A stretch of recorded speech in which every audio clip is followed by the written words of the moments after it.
Mummy వాళ్ళ కోసం snacks ఏం చేస్తున్నావు? ఆనియన్ పకోడీ చేస్తున్నా. ఎంతో క్రిస్పీగా టేస్టీగా స్వీట్ షాప్లో లాగా ఉంటాయి.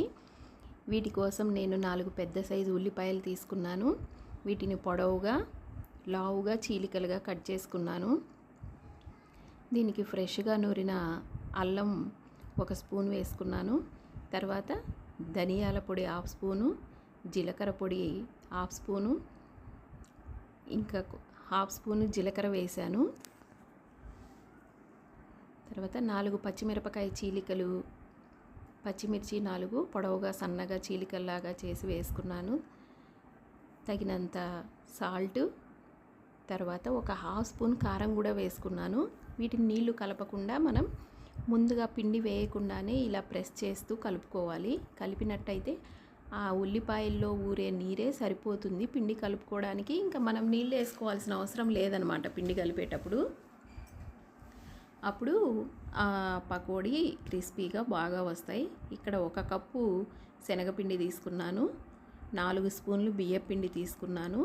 ఇందులో వాటర్ పోసుకోకుండా ఈ ఆనియన్స్ని గట్టిగా ప్రెస్ చేస్తూ కలుపుకున్నట్టయితే అందులో ఊరేటువంటి నీరే సరిపోతుంది. ఇంకా దీనికి వాటర్ వేయాల్సిన అవసరం లేదనమాట. ఇంకా దీన్ని ఇలా బాగా కలుపుకొని ఇప్పుడు స్టవ్ పైన కడాయి పెట్టి ఆయిల్ పోసుకోవాలి. ఆయిల్ బాగా కాగాక వీటిని వేళ్ళ సందులో నుంచి వదులుకోవాలి, పకోడీలుగా వేసుకోవాలి. వేసుకున్న తర్వాత వీటిని బాగా గోల్డెన్ బ్రౌన్ కలర్ వచ్చే వరకు వీటిని ఫ్రై చేసుకొని సర్వింగ్ ప్లేట్లోకి తీసుకోవడమే. వీటిని టమోటా సాస్తో తిన్నా చాలా బాగుంటాయి. ఇంకా ఈవినింగ్ కుటుంబ సభ్యులతో కలిసి ఈ స్నాక్స్ బాగా ఎంజాయ్ చేయొచ్చు, ఎంజాయ్ చేస్తూ తినొచ్చు.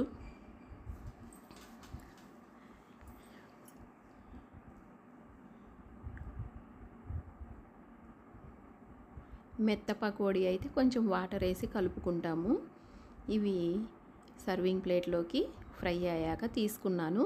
తీసుకున్న తర్వాత ఏం చేయాలంటే మళ్ళీ నెక్స్ట్ మిగిలి ఉన్న పిండి ముద్దని వేసేటప్పుడు, పకోడీలు వేసేటప్పుడు ఆయిల్ని కొద్దిగా హీట్ అవ్వనివ్వాలి.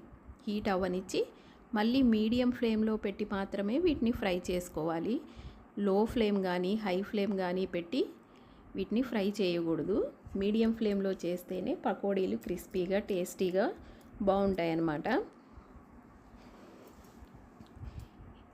ఇంకా స్వీట్ షాపు తర్వాత స్ట్రీట్ సైడ్ బండి మీద వేసే పకోడీ టేస్ట్ వస్తుంది ఖచ్చితంగా. ఇదైతే ఇలాంటి పకోడీ ఇష్టపడని వాళ్ళు ఎవరు ఉంటారు చెప్పండి.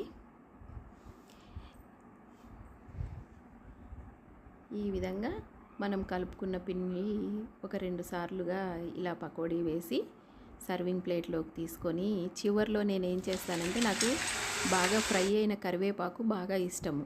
ఇలా కరివేపాకుని అదే ఆయిల్లో వేసి అది ఫ్రై చేసుకొని వాటిపైన వేసుకొని తర్వాత తింటే కరివేపాకు కూడా క్రిస్పీగా చాలా బాగుంటుంది.